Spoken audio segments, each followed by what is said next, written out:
Half-Life – игра полная тайн и загадок. Многие из них совершенно жуткие и абсолютно необъяснимые, не разгаданные до сих пор. Номер 1. Загадка Crossfire.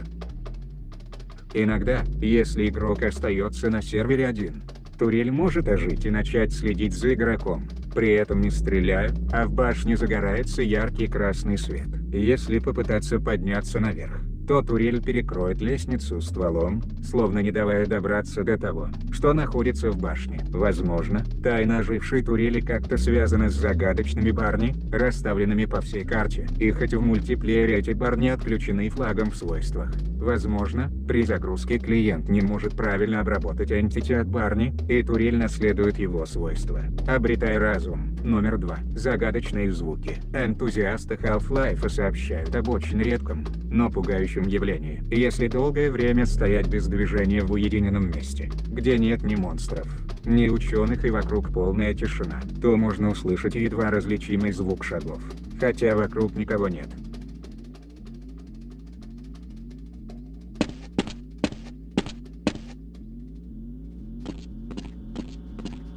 Исследователи уверяют, что в коде клиента и сервера нет кода, который мог бы делать эффект звука шагов. По какой-то причине чаще всего шаги появляются на карте C1A2B возле качающихся лампочек. Возможно, это какая-то неизвестная функция движка, сохранившаяся еще со времен альфа-версии, а быть может и нет. 3.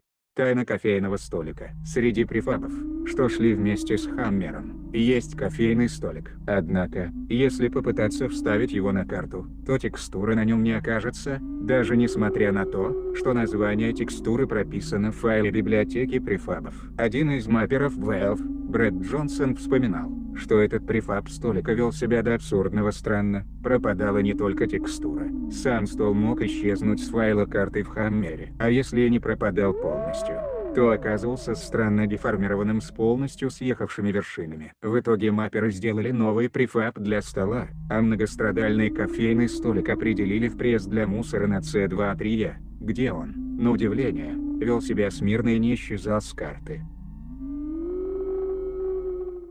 Номер 4. Недоступная тайная комната на карте C1A1C. В бассейне сразу под акер-лифтом скрывается ни много ни мало, а целая недоступная комната, назначение которой совершенно загадочно. Сама комната – небольшое металлическое помещение с лампой и непонятной вращающейся шестерней. Интереснее самой комнаты то, что в ней есть куча нодов, словно там должен перемещаться какой-то монстр. Если посмотреть на список entity в файле карты, то ничего такого там не будет. Однако, есть вероятность, что entity монстра находится не в обычном текстовом лампе, lump entity, а в зашифрованном виде в лампе clipnode или lightmap. Если внимательно изучить эти лампы в 16-ричном редакторе, то можно заметить странные отклонения от обычной структуры. Однако, до сих пор никто так и не смог ни расшифровать данные загадочного монстра в карте, ни активировать его в игре. Номер 5. Небо. Это вода, как ни странно, поверхности, покрытые текстурой неба, вовсе не являются непроходимой стеной. На самом деле они – вода. Какое-то время никто не знал, почему движок ведет себя так. Однако, благодаря сливу source репозитория, в руки исследователей Half-Life попали фрагменты текстовых заметок одного из мапперов Valve. Там он жалуется на поведение монстра Floater, вырезанного в релизной версии.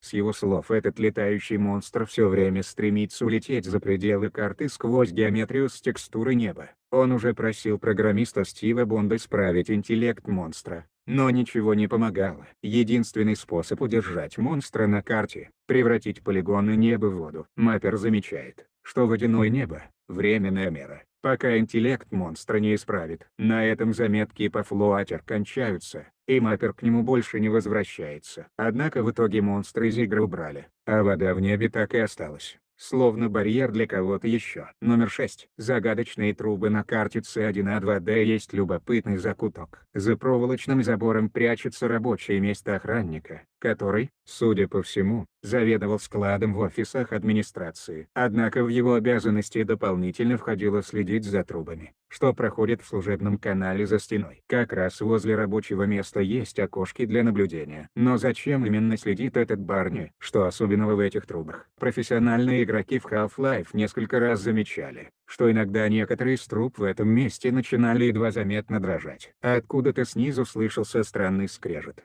Некоторые даже видели быстрые вспышки света, но к разгадке так никто и не приблизился. Номер 7. Каналы без выхода. На карте Т-00Б1 в обучении можно очень удачно прыгнуть с помощью модуля длинных прыжков и упасть в канал, из которого уже невозможно выбраться обратно. Канал на удивление очень детализирован, словно игрок и должен попасть сюда. Любители углубленного изучения Half-Life, попадавшие в это необычное место, отмечали странную и неуютную атмосферу, несмотря на множество ламп вокруг. Те отчаянные, что оставались в этом канале полчаса и больше, отмечали, что чувствовали тошноту, головокружение, сильную слабость и сильное постороннее присутствие, а низкополигональные волны словно гипнотизировали и заставляли фокусироваться на воде, вызывая непреодолимое желание погрузиться с головой. Один особо смелый исследователь очнулся спустя час от того, что натурально чуть не задохнулся. Настолько сильной была иллюзия. Те же игроки, что включали ноуклип, чтобы вернуться обратно, уверяли, что какая-то сила тянула их вниз, обратно в канал, хотя тот же триггер-пуш и другие похожие энтити не могут влиять на игрока с включенным ноуклип. До сих пор не ясно, что же прячется в странном канале. Номер 8. Обвал на С-2-3. На карте С-2-3 в коридоре затопленной пусковой шахты происходит внезапный обвал, который не дает игроку пройти дальше. Вроде бы ничего необычного, но если внимательно присмотреться, в момент падения обломков можно заметить какую-то полупрозрачную фигуру, появляющуюся всего на несколько кадров. Похоже на спрайт, но на карте ничего такого нет. Как нет и ничего похожего среди файлов спрайтов. Аномалия больше никак себя не проявляет и до сих пор остается полнейшей загадкой. Номер 9. Номер 10. Подпорка под дверь на карте С1А2А. Из главы Office Complex есть один загадочный объект, который почти никто никогда не замечал. Это крохотная подпорка под дверь в одном из офисов.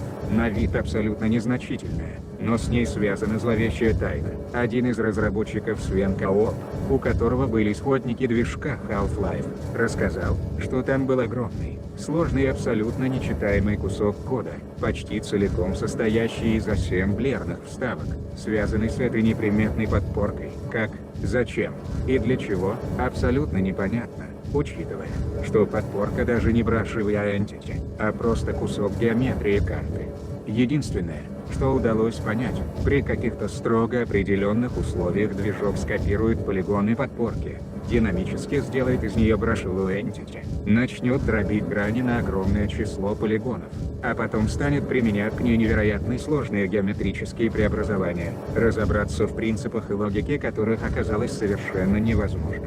При этом движок будет воспроизводить звук pounder.wav. Интересно, что путем сравнения билдов экзешников выяснилось, этот или очень похожий код был в игре начиная с версии D1, потом полностью пропал в билде 1712 за июль 2001 года, и снова появился в билде 3248 за сентябрь 2005 года.